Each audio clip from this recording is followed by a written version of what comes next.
आज का बाइबल का वचन प्रवक्ता ग्रंथ अध्याय 6 वचन 5 से 17 और आज का सुसमाचार सन मार्कुस के अनुसार अध्याय 10 वचन 1 से 12। प्रवक्ता ग्रंथ अध्याय 6 वचन 5 से 17। प्रिय शब्दों से मित्रों की संख्या बढ़ती है और मधुरवाणी से मैत्रीपूर्ण व्यवहार। तुम्हारे परिचित अनेक हो किंतु तुम्हारा परामर्शदाता सहस्रों में से एक। परीक्षा लेने के बाद किसी को मित्र बना लो, उस पर तुरंत विश्वास मत करो। कोई मित्र अवसरवादी होता है, वह विपत्ति के दिन तुम्हारा साथ नहीं देगा। कोई मित्र शत्रु बन जाता है और अलगाव का दोष तुम्हें ही देता है। कोई मित्र तुम्हारे यहाँ खाता पीता है किंतु विपत्ति के दिन दिखाई नहीं देता। समृद्धि के दिनों में वह तुम्हारा अंतरंग मित्र बनकर तुम्हारे नौकरों पर रोब जमाता है, किंतु दुर्दिन आते ही वह तुम्हारा शत्रु बनकर तुमसे मुंह फेर लेगा। तुम अपने शत्रुओं से दूर रहो और अपने मित्रों से सावधान। सच्चा मित्र प्रबल सहायक है, जिसे मिल जाता है उसे खजाना प्राप्त है। सच्चा मित्र एक अमूल्य निधि है, उसकी कीमत धन से चुकाई नहीं जा सकती। सच्चा मित्र संजीवनी है, वह प्रभु भक्तों को ही प्राप्त होता है।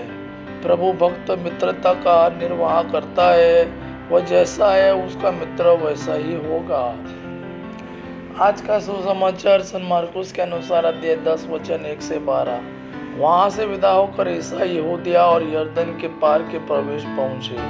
एक विशाल जनसमूह फिर उनके पास एकत्र हो गया और वे अपनी आदत के अनुसार लोगों को शिक्षा देते रहे। फरीसी ईसा के पास आए और उनकी परीक्षा लेते हुए उन्होंने प्रश्न किया, क्या अपनी पत्नी का परित्याग करना पुरुष के लिए उचित है?